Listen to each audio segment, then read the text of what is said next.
We were all tired, poor, huddled masses once. And if it wasn't us, it was our relatives or ancestors. They yearned to breathe free. And they came here.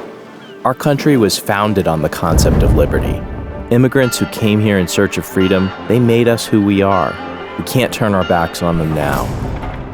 This is the Constitution of the United States of America. It's the foundation of our freedom.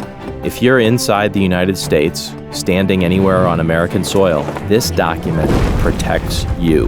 Whether you're a citizen, a refugee, a visa holder, or undocumented, and especially important are the Fourth and Fifth Amendments. The Fourth Amendment protects you. It says that the government can't search you or your home without a warrant from a judge. They can't come in without a judge's written permission. Not the president, not the police, a judge.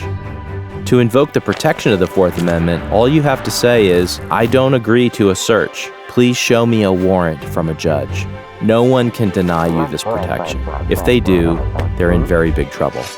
The Fifth Amendment also protects you. It says that the government can't force you to speak against your own interests. Not ever. So to protect yourself or your family, you have the right to not answer their questions. To invoke the protection of the Fifth Amendment, just say, I decline to answer, and I'd like to talk to my attorney.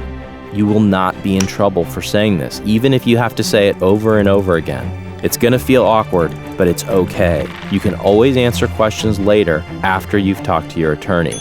Remember, you're not alone. People in this community care about you, your colleagues, your friends, your fellow Americans.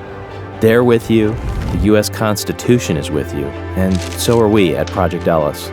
You can learn more by visiting our website, ellisproject.org.